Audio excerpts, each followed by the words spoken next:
ایک قبیلہ جو مدینہ طیبہ میں آباد تھا، وہب بن عبد مناف کا، ان کی بیٹی حضرت آمنہ سے کی، جو سب سے معزز قبیلے کی خاتون تھیں، پاکیزہ تھیں، طیبہ تھیں، طاہرات تھیں۔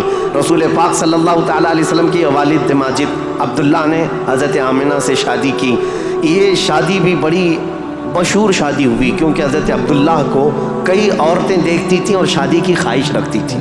مکہ میں کئی لوگوں نے پیغامات دیے تھے، اور اس کے بعد جب حضرت آمنہ سے انہوں نے شادی کی تو ایک خاتون ہے جو حضرت عبداللہ کی شادی کے لیے بہت کوشش میں لگی تھی، انہوں نے حضرت عبداللہ کو دیکھا اور اس کے بعد کہا، شادی کے بعد تمہاری پیشانی پر کوئی چیز چمکتی تھی، وہ اب نظر نہیں آتی ہے، پہلے میں دیکھا کرتی تھی، جس پر میں گرویدہ تھی میرے عزیزوں، وہ چمک اور وہ نور کوئی اور نہیں، میرے مصطفیٰ کا نور نبوت تھا جو آدم علیہ السلام سے چلتا ہوا آیا ہے اور ان کے باپ حضرت عبداللہ تک آیا۔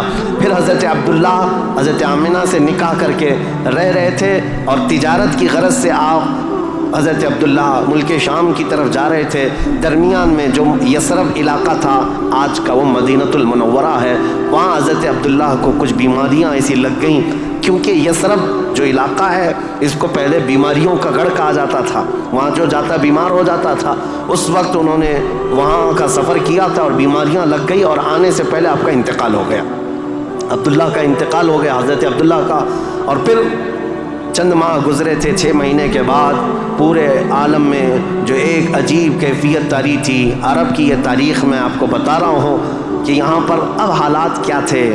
حضرت آمنہ کے گھر رسول پاک صلی اللہ تعالیٰ علیہ وسلم حمل سے ہیں، لیکن اس سے پہلے میں آپ پس منظر بتاتا ہوں، بیک گراؤنڈ بتاتا ہوں، دنیا میں کیا چل رہا تھا اس وقت، حالات کیسے تھے۔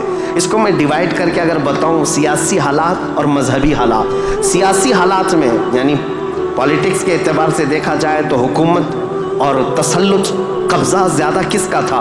اس دور میں سب سے بڑی 2 حکومتیں تھیں، ایک پرشین ایمپائر اور ایک رومن ایمپائر۔ روم کی حکومت اور فارس کی حکومت، ان دونوں کا بہت بڑا اثر و رسوخ تھا، پوری دنیا کی بات کر رہا ہوں، یہ سپر پاور طاقتیں تھیں۔ عرب میں بعض لوگ پرشین ایمپائر کے انڈر میں کام کرتے تھے، بعض لوگ رومن ایمپائر کے انڈر میں کام کرتے تھے۔ مذہب کے اعتبار سے ہم بعد میں بات کرتے ہیں۔ اب یہ حالات تھے کہ حکومت اور تسلط، قبضہ، سیاسی اثر و رسوخ سب سے زیادہ یہ 2 حکومتوں کا تھا، جس کی وجہ سے آئے دن نئی نئی جنگیں ہوتی تھیں۔ رومن ایمپائر یہ چاہتی تھی کہ دنیا پورا قبضہ کر لیں، پرشین ایمپائر یہ چاہتے تھے کہ پوری دنیا ہم قبضہ کر لیں۔